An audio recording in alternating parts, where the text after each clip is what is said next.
Cost in the short term, short term की cost को कैसे आइडेंटिफाई करेंगे। एक मिनट में लाइट जला दूँ, थोड़ा सा अच्छा लगेगा आपको, प्लीज़ वेट।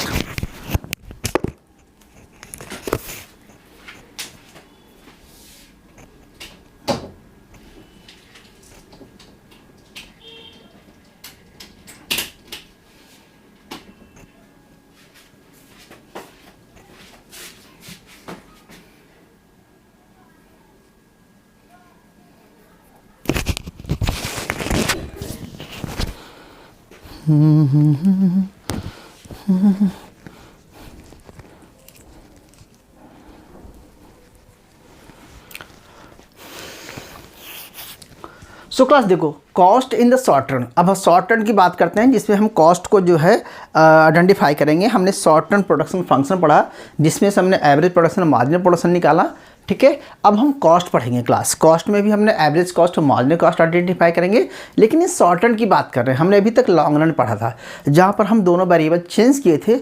अभी हम सिर्फ एक इनपुट फिक्स वेरिएबल है, एक वेरिएबल इनपुट है, एक फिक्स इनपुट है। तो वेरिएबल इनपुट यहाँ पर हमारा लेबर है और X0 यानी कि फिक्स इनपुट है क्लास। अब इसकी कॉस्ट को क्या बोलेंगे, टोटल फिक्स कॉस्ट, यानी कि इस पर जो एक्सपेंडिचर हो रही है उसको हम टोटल अब फिक्स कॉस्ट बोलेंगे। और इस पर जो एक्सपेंडिचर हो रही है, प्रोडक्शन के चेंज होने पर लेबर की क्वांटिटी चेंज होती है। देखो हम कह रहे हैं कि कैपिटल को तो कांस्टेंट कर दिया, अब हम अगर लेबर को चेंज करते जाते हैं, लेबर की क्वांटिटी को इंक्रीज डिक्रीज करते जाते हैं, तो जो टोटल प्रोडक्शन चेंज होता है, तो जो टोटल कॉस्ट चेंज होती है, इसी को हम वेरिएबल कॉस्ट बोलते हैं। क्या आता है, इसको टोटल वेरिएबल कॉस्ट बोलते हैं। क्या है ना, टोटल वेरिएबल कॉस्ट बोलते हैं, ठीक है। तो वेरिएबल कॉस्ट को ही हम बोलते हैं मार्जिनल कॉस्ट। आगे हम डिटेल आपको बताएंगे क्लास। तो कहने का मतलब हमारा है कि जो टोटल कॉस्ट होगी वो टोटल कॉस्ट किस पे आएगी, इन दोनों की कॉस्ट को मिला करके हमारा टोटल कॉस्ट आएगी। अगर मैं कहूँ क्लास समझाने के लिए आपको कि भैया मैंने X1 लेबर हायर किया है और उसको W1 बेच दिया हुआ है। X1 का मतलब हमने 10 लेबर हायर किया है और हमने उसको 10 रुपये पर डे के हिसाब से बेच दे रहे हैं, ठीक है। तो टोटल हमने लेबर पे कितना एक्सपेंडिचर किया, तो कैसे करेंगे आप, इसको मल्टीप्लाई करेंगे, कितना आएगा आपका 100 रुपीज़ आएगा, ठीक है। यानी कि हमने बेस पे कितना किया, 100 किया। और हमने फिक्स फैक्टर लेबर लिया है। अगर हमने कहूँ कि X02 ये है, इसकी क्वांटिटी 8 है और इस पर हम 10 रुपीज़ पर डे एक्सपेंडिचर कर रहे हैं। WTU है फिक्स, ये फिक्स है, W2 रेट है, 8 क्वांटिटी है, 10 रुपीज़ है, तो हम 80 रुपीज़ एक्सपेंडिचर कर रहे हैं। तो टोटल फिक्स कॉस्ट कितनी हो गई, 80 रुपीज़ हो गई। तो यानी कि टोटल फिक्स कॉस्ट हमारी 80 हो गई। तो टोटल कॉस्ट कितनी हो गई, total cost is equal to हो गई हमारा 100 प्लस 80, तो हमारा हो गया 180। तो बेसिकली 180 क्या है, टोटल कॉस्ट है। लेकिन ये फिक्स कॉस्ट है, ये वेरिएबल कॉस्ट है। इतना भाई बहुत सिंपल सी बात है, समझ में आ ही गया होगा। तो क्लास लेकिन आपको इसको मैथमेटिकली दिखाना कैसे है, ये देखिए क्लास आपको, ठीक है। तो आपकी बुक्स में जैसे 1 to 1 चलते क्लास, फिक्स कॉस्ट को कैसे लिखा है, आपकी बुक में लिखा हुआ है FC का मतलब आपकी बुक में है X02 इंटू W2, ऐसे लिखा हुआ है। इसको बोलेंगे हम फिक्स कॉस्ट, ठीक है। यानी कि हम 80 की बात कर रहे हैं, ठीक है। दूसरा क्लास लिखिए, फिक्स कॉस्ट होती है। अच्छा, फिक्स कॉस्ट होती क्या है भाई, फिक्स कॉस्ट वो कॉस्ट होती है जिसको we can not recover if production zero. चाहे प्रोडक्शन जीरो हो जाए या प्रोडक्शन हाई हो जाए, कॉस्ट वही हो। अगर मैं वेकेंट से एक एग्जांपल की बात करूं, मान के चलो क्लास मैं कह रहा हूं कि 80 रुपीज़ हमारी कॉस्ट तो वही रही है, ठीक है, 80 रुपीज़ है। ये टोटल फिक्स कॉस्ट हो गई। क्या होगी, टोटल फिक्स कॉस्ट हो गई। हम चाहे प्रोडक्शन 10 क्वांटिटी का करें या प्रोडक्शन हम 15-20 क्वांटिटी का करें या प्रोडक्शन हम 5 क्वांटिटी का करें, यानी कि प्रोडक्शन कुछ भी हो लेकिन टोटल कॉस्ट हमारी 80 फिक्स ही है। तो इसको स्लोप होती है इनफाइनाइट हो जाती है। इसको टोटल फिक्स कॉस्ट का स्लोप क्या होता है, वो क्या होता है क्लास, हॉरिजॉन्टल होता है। तो टोटल फिक्स कॉस्ट का ऑलवेज ग्राफ ऐसे बनेगा। ऐसे क्यों बनेगा, क्योंकि कहा जाता है कि प्रोडक्शन जीरो हो जाए तब भी प्रोड्यूसर को उतना बियर करना ही पड़ेगा। तो टोटल फिक्स कॉस्ट का ग्राफ ऐसे बनता है, ठीक है। अब हम इस पर डिस्कस करेंगे बाद में, पहले लेकिन आपको बता दिया, ठीक है क्लास। अब मैं कहूँ कि अगर थोड़ी देर के लिए मानिए अगर हमें 2 लेबर 4 प्रोडक्शन 6 हो गया 8 हो गया। अभी क्या है देखो, हमारा प्रोडक्शन तो बढ़ रहा है लेकिन फिक्स कॉस्ट वही है, तो यानी कि हम 80 2 पे 80, तो अगर हम इसको एवरेज निकालेंगे तो कैसे निकलेगा, अगर टोटल फिक्स कॉस्ट को डिवाइड करेंगे उसके क्वांटिटी से तो क्या निकलेगा, average fix cost. Average fix cost कैसे निकालेंगे, तो पता है आपको कि टोटल को डिवाइड करेंगे, तो टोटल फिक्स कॉस्ट को डिवाइड करेंगे हम किससे, उससे क्यू से। तो अगर हम डिवाइड करेंगे तो पहले देखेंगे कि हमारा 40 आएगा, फिर 20 आएगा, फिर ऐसे ऐसे कम होता जाएगा। तो अगर हम इसको 1/1 80/2 करेंगे तो 40 आएगा, अगेन 80/4 करेंगे तो हमारा आएगा 20 आएगा। तो बेसिकली क्या होता है कि टोटल फिक्स कॉस्ट तो इस तरह होती है, लेकिन एवरेज फिक्स कॉस्ट क्या होती है, इस तरह से होगी क्लास, एवरेज फिक्स कॉस्ट। तो एवरेज फिक्स कॉस्ट क्या होती है, ऑलवेज अ डाउनवर्ड स्लोपिंग होती है। तो average fix cost always downward sloping होती है, total fix cost always horizontal line होती है। इसका हम एग्जांपल लेके आपको बाद में समझाएंगे, एक ग्राफिकल टोटल कॉस्ट फंक्शन लेंगे। लेकिन अभी के लिए आपको ये बताना चाहता हूँ कि टोटल फिक्स कॉस्ट जो होती है वो क्या होती है, जो फिक्स इनपुट पर जो कॉस्ट आती है उसे टोटल फिक्स कॉस्ट बोलते हैं, और उसको हम FC से डिवाइड करते हैं, मतलब डिनोट करते हैं। क्लियर है बेटा जी? ओके, अब हम बात करते हैं दूसरा वेरिएबल कॉस्ट को। आपके बुक में है वेरिएबल कॉस्ट। तो वेरिएबल कॉस्ट क्या होती है, आपके बुक में लिखा हुआ है VCY इज इक्वल टू क्या होती है, लिखा हुआ है W1 इंटू X1। इसका मतलब क्या है, X1 यहाँ पर लेबर है क्लास, ठीक है, लेबर है। तो लेबर जब चेंजेबल लेबर है तो लेबर पे कितना एक्सपेंडिचर हो रहा है, जैसे हमने एक एग्जांपल लिया था 100 का, तो VCY क्या होगी, आपकी टोटल वेरिएबल कॉस्ट हो गई क्लास, ठीक है। अब इसको कैलकुलेट कैसे करते हैं, ठीक है। इन्वर्स फंक्शन तो बताया था आपको, चलो ठीक है, नहीं बता रहे हैं, दोबारा से कंफ्यूज नहीं करना आपको। अब हम करते हैं class, so total fix cost equal to हो गया, कैसे लिखा आपके पास में, CSY लिखा हुआ है, total cost CSY is equal to, book में है आपका fix cost plus variable cost Y।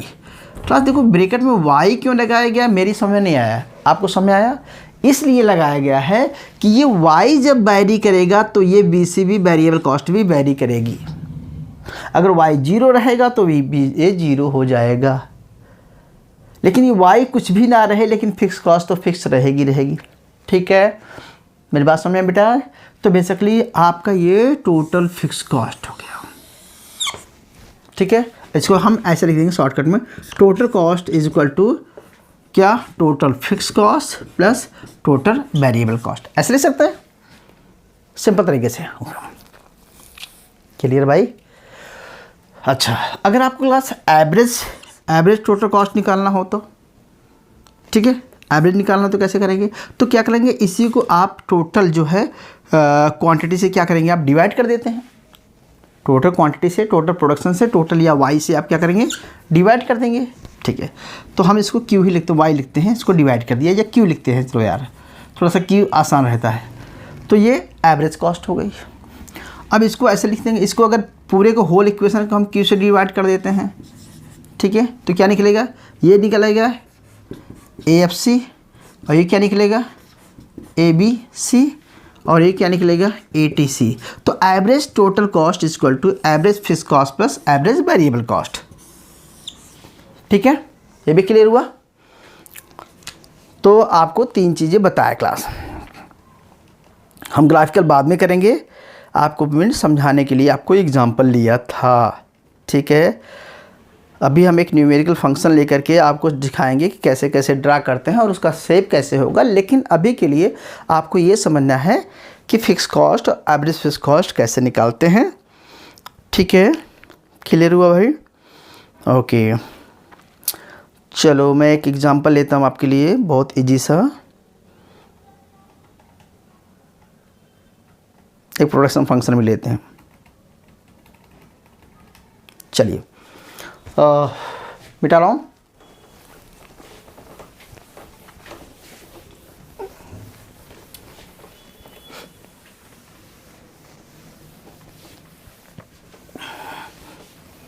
Class लिखिए, एक प्रोडक्शन फंक्शन है वही लिखते हैं हम, ठीक है।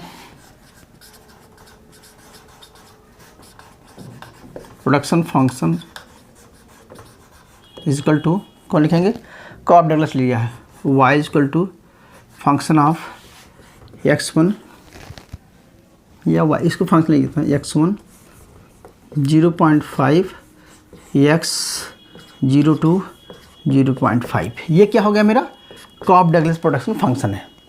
क्लियर है। और हम लेते हैं कि फिक्स इनपुट है W2, देखो फिक्स्ड इनपुट है, यहाँ पर क्या है, इसकी वेरिएटी क्या होंगे W2, इसका फिक्स प्राइस क्या है, एग्जांपल में लेते हैं, मान लीजिए 100 है, ठीक है। W2 कितना है, fix input per unit cost 20 है, और फिक्स इनपुट की जो क्वांटिटी है वो 4 है, यानी कि x02 यहाँ पर 4 है, ठीक है। फिक्स्ड कॉस्ट है, पर यूनिट कॉस्ट है, पर यूनिट कॉस्ट है क्लास, ये पर यूनिट है, और फिक्स इनपुट है 4 है, ठीक है, ओके। और वेरिएबल इनपुट है 50 है, पर कॉस्ट वेरिएबल यूनिट है 50 है, यानी कि W1 क्या है आपका है 50 है, ओके, ठीक है। तो x2 है, in short and can not change x2 4, ठीक है, और है यही है, ओके। सो क्लास अगर इसको हम आइडेंटिफाई करना है आपको, क्या अगर आपको बोलूं कि भैया आप पहले फिक्स कॉस्ट को आइडेंटिफाई कीजिए, तो फिक्स कॉस्ट को आइडेंटिफाई कैसे करेंगे, निकालिए भाई, टोटल फिक्स कॉस्ट कितना आएगा, total fix cost is equal to W2 into x202, तो कितना हुआ बेटा जी, अरे भाई बहुत सिंपल है, 400 हो गया, ठीक है। 400 क्या हो गया आपका फिक्स कॉस्ट हो गया। अब डिटरमाइन द वेरिएबल कॉस्ट को डिटरमाइन कैसे करना है, तो वेरिएबल कॉस्ट को डिटरमाइन कैसे करेंगे, जब वेरिएबल आपका चेंज होगा तो क्लास, तो कैसे लिखेंगे, y1 इक्वल टू, अब देखो y इक्वल टू है x1 0.5 x02 0.5 है, ठीक है, ये भी तो गिवन है। तो अब किसको कर सकते हैं, जब इसको फॉलो करें क्लास तो क्या आएगा, हमने कहा कि ये फिक्स है, जैसे पिछली क्लास में निकाला था अभी आपको, ये फिक्स है, तो कितना लगेगा 2x1, ठीक है, 2x1 0.5, ये निकलेगा 2x1 0.5, ठीक है, के लिए है, क्योंकि आपको पता है क्लास की, ठीक है, ये निकलेगा।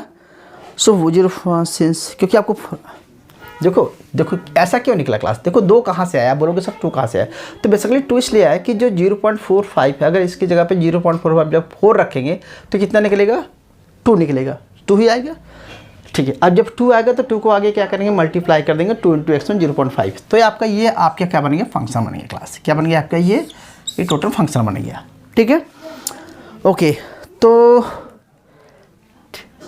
ठीक है, 2x1 हो गया। अब x1 बराबर क्या हो जाएगा, 2x1/2, then x1 equal to हो जाएगा y/2², ठीक है। अब x1 बराबर हो जाएगा, x1 इक्वल टू हो गया y/2 का होल स्क्वायर, ये बनेगा, ठीक है, 1 इसका y का टोल स्क्वायर, ओके, ठीक है। तो अब आपको क्लास कैलकुलेट करना है कि अगर y की 16 यूनिट का प्रोडक्शन हो रहा है, y की अगर 16 यूनिट का प्रोडक्शन हो रहा है, तो calculate the total cost of specific level of y, मान चलो कि टोटल कॉस्ट को आप, सॉरी मैं कहना चाह रहा हूँ, क्लियर हुआ, total cost of the specific unit of level y, ठीक है। अगर एग्जांपल के तौर पे अगर y की क्वांटिटी को हम 16 करते हैं क्लास, y की क्वांटिटी को हम 16 करते हैं, हम कह रहे हैं कि आपको 16 क्वांटिटी का प्रोडक्शन करना है, ठीक है, 16 क्वांटिटी का प्रोडक्शन करना है, तो इस 16 क्वांटिटी के प्रोडक्शन के लिए आपको टोटल कॉस्ट कितनी पड़ रही है, ये बताओ आपको, हम टोटल कॉस्ट को आइडेंटिफाई कर रहे हैं। तो क्लास ये तो टोटल कॉस्ट आइडेंटिफाई करने का फार्मूला क्या है कि टोटल कॉस्ट कैसे निकालेंगे। तो आप लिख दीजिए कि total cost is to x1 into 16, ठीक है, x1 इंटू 16 यही था, प्लस अरे भाई लिखिए कहाँ गया, W1 x1 plus W2 x2, ठीक है। तो ये तो हम निकाल ही चुके हैं, तो इसकी जगह पे क्या लिखेंगे, W1 की जगह पे क्या लिख लेंगे, W1 x1 plus W2 x02, ठीक है। तो W1 की जगह पे हम क्या लिखेंगे, यहाँ पर है W1 इंटू ब्रैकेट में 16 प्लस नहीं सही कर रहे हैं, x1 सॉरी यार हम लिख रहे हैं x1 ना, x1 y के साथ ना, तो अरे मैं कुछ मिसिंग कर रहा हूँ आप लोगों के लिए।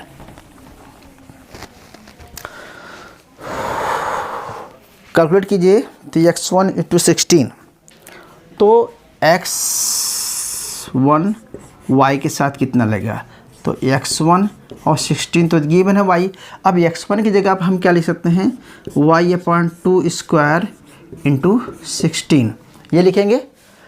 तो इसको हम सॉल्व करेंगे तो बराबर आएगा, क्लास होगा 16/2 whole square into 16 equal to होगा 64 समथिंग, क्या हो जाएगा 64, ठीक है। So 64, so total variable cost is equal to BC is equal to total variable cost is equal to कैसे निकालेंगे, तो total variable calculate the variable cost, तो इनपुट कॉस्ट को 16 को क्या करेंगे, यूनिट्स को पुट करेंगे BC में, BC इंटू वाई। अब वेरिएबल कॉस्ट कितना है, देखो variable cost is equal to Y है, ठीक है। अब वेरिएबल कॉस्ट कितना है, 64 है, कितना आ गया 64 है, वाई कितना है आपका 16 है, ठीक है। तो वाई है 16 है, ठीक है। तो कितना लगेगा 64 इंटू 16 है, तो W1 इंटू 61, एक minute 16 unit, calculate the total variable cost 16 unit BC 16, तो 16 तो W1 कितना है 50, क्या क्लास देखो W1 कितना दिया है 50, तो क्या करेंगे 50 को मल्टीप्लाई करेंगे W1 इंटू x1 इंटू 50, तो W1 इंटू x1 ये यहाँ पर क्या है y क्वांटिटी है, तो ये हमारा हो गया 50 इंटू 50 इंटू 50 इंटू 64, ठीक है। तो इज इक्वल टू हो जाएगा हमारा कितना हो गया 3200, तो टोटल वेरिएबल कॉस्ट हो गई 3200 क्लास, ठीक है। टोटल वेरिएबल कॉस्ट निकलेगी 3200। मेरी बात समझ नहीं आ रही होगी, मैं बड़ा शॉर्टकट गया, मैं बताता हूँ। अब टोटल कॉस्ट कैसे निकालेंगे क्लास, टोटल कॉस्ट क्या करेंगे, दोनों को ऐड कर देंगे, तो कितना है, पहले कितना निकला था टोटल कॉस्ट, फिक्स कॉस्ट कितनी लिखी थी 400, कितनी निकली थी 400, और दूसरे की कितनी निकली आपको 3200, तो कितना हो गया 3600 लिख देंगे। Total cost is equal to CS 16, C ऐसे लिखेंगे CS 16 इज इक्वल टू क्या लिखेंगे W1 यानी कि सॉरी इक्वल टू वेरिएबल, या लिखो वेरिएबल कॉस्ट, कहाँ गया variable cost 16 plus total fix cost, दोनों एक साथ ऐड करेंगे। तो बेसिकली मैं आपको वही कहना चाहता हूँ कि दोनों को जो फंक्शन एक साथ ऐड करेंगे तो क्या निकलेगा हमारा कि 3200 प्लस 400 इक्वल टू, ठीक है 3800 हो गया, कितना सॉरी 3600 हो गया भाई, सॉरी मेरा दिमाग कहाँ है यार, 3600 हो गया। तो 3600 जो है क्या हो गया टोटल फिक्स कॉस्ट 400, 36,400। अब आपको समझ आया कि मैं बताऊँ दोबारा से, देखो भैया हमने क्या किया, एक प्रोडक्शन फंक्शन था पहले, इस प्रोडक्शन फंक्शन में वाइज कितना गिवन है हमने कैलकुलेट करना है कि फ़िक्स कॉस्ट आपको दिया है, वेज रेट है 40 है और फिक्स इनपुट है यानी कि 4 क्वांटिटी है। तो इसको मल्टीप्लाई किया तो हमने कितना निकल गया, टोटल फिक्स कॉस्ट निकालिए। टोटल फिक्स कॉस्ट कितना आ गया हमारा, ठीक है, इसको मल्टीप्लाई किया तो 400 आ गया। अब इस प्रोडक्शन फंक्शन की है कि चेंज दिखाना है, तो इस प्रोडक्शन फंक्शन को मैंने सिंप्लीफाई किया तो 2x 0.5 आ गया। ये 2 कहाँ से आया, क्योंकि x की जगह पे हम 2 रखेंगे 0.5 तो 2 आएगा। तो 2x1 0.5 हमारा ये फंक्शन बन गया। और इसको हम x1 के रिस्पेक्ट में रखेंगे तो y/2 स्क्वायर आ गया। ये आपका एक फंक्शन बन गया। क्लियर है, x1 की वैल्यू आ गई। अब हमने क्या किया कि x1 y1 ठीक है के रिस्पेक्ट में रखा तो x1 कितना है कि 61, यानी कि कितने लेबर हायर करेंगे तो x1 × 61 रखा। x1 की जगह हमने y/2 रखा। तो हमने आइडेंटिफाई कर लिया कि हमें 64 क्वांटिटी हमें क्या चाहिए, लेबर चाहिए। 64 हमें लेबर चाहिए, ठीक है। अब 64 लेबर हो गई। अब हमारे पास लेबर का वेज रेट कितना दिया गया है, 50 रुपये दिया गया है। तो 50 को मैंने क्या किया 64 से मल्टीप्लाई किया तो हमने कितना लिया 3200 हमारी टोटल वेरिएबल कॉस्ट आ गई। अब टोटल वेरिएबल कॉस्ट को और टोटल फिक्स कॉस्ट को हमने ऐड कर दिया तो हमारी टोटल कॉस्ट आ गई 3600। बेसिकली मैं ये कहना चाहता हूँ बच्चा लोग कि अगर आपको एक प्रोडक्शन फंक्शन दिया जाता है तो उससे आप लेबर, 2 लेबर कैपिटल, एक लेबर और कैपिटल का रेट दे दिया जाता है। अगर लेबर भी आइडेंटिफाई करना है कितनी लेबर यूज़ करना है, या कैपिटल को कितनी कैपिटल हायर करना है, या कितना बेज रेट है तो कितनी वेरिएबल कॉस्ट होगी, ये सब आपको इस प्रोडक्शन फंक्शन से आइडेंटिफाई करना सीख लिया होगा। ठीक है, ये हो गया। तो अब आगे और भी पढ़ते हैं। ठीक है क्लास, टोटल वेरिएबल कॉस्ट और टोटल फिक्स कॉस्ट आपको निकालना आ गया क्लास। क्लियर हुआ भाई? ओके, चलिए अगला करते हैं, मार्जिनल कॉस्ट कैसे निकालते हैं। तो क्लास आपको तो पता ही है, marginal cost is the first derivated of total cost. Marginal cost क्या होती है, first derivation of total cost होती है। तो जो टोटल कॉस्ट, जो हमारा टोटल इस फंक्शन होता है इसका फर्स्ट डेरिवेटिव निकाल लिए, या कोई भी कॉस्ट फंक्शन रहेगा उसका हम फर्स्ट डेरिवेटिव निकालेंगे तो मार्जिनल कॉस्ट होगी। तो मार्जिनल कॉस्ट होती है एक एक्स्ट्रा यूनिट प्रोड्यूस करने की जो कॉस्ट होती है वो मार्जिनल कॉस्ट होती है। उसके लिए भी हम जैसे कैसे बताऊँगा आपको कि जैसे मतलब है कि total cost class, total cost n है तो प्रीवियस टोटल कॉस्ट n-1 ये हो गया, और Qn Qn-1 क्वांटिटी में कितना चेंज आ रहा है और टोटल कॉस्ट में कितना चेंज आ रहा है उसको ही निकालेंगे तो हमारा मार्जिनल कॉस्ट आएगा। अभी हम अगली क्लास में जब न्यूमेरिकल एग्जांपल लेंगे तो वहाँ पर आपको मार्जिनल कॉस्ट निकालना बताएंगे। लेकिन फर्स्ट डेरिवेटिव है कि marginal cost is equal to होता है first derivative of total cost upon derivation of Q। आपको ऐसे भी लिख सकते हैं। ठीक है, क्लियर हुआ? ओके, एक बार मिटाता हूँ को तो समझाऊँ भाई, आ गया समझ में तो ठीक है, क्लियर है। तो एवरेज कॉस्ट, मार्जिनल कॉस्ट और average fix cost, average variable cost, total cost, ये सब आपको निकालना आ गया। ठीक है, अब आपको मैं 3 फंक्शंस कराऊंगा। ठीक है, क्वाड्रेटिक फंक्शन, क्यूबिक फंक्शन और पोलिनोमियल फंक्शन। तीनों फंक्शन से आपको मैं कॉस्ट को आइडेंटिफाई करना सिखाता हूँ। तब तक के लिए एक ब्रेक ले लेते हैं, ठीक है, क्योंकि मैं सुबह से 6 आवर्स हो गए। सो ठीक है, तो थोड़ा सा ब्रेक लेकर के आपको मैं फिर से समझाता हूँ 10 मिनट्स। ठीक है, पोस्ट करते हैं।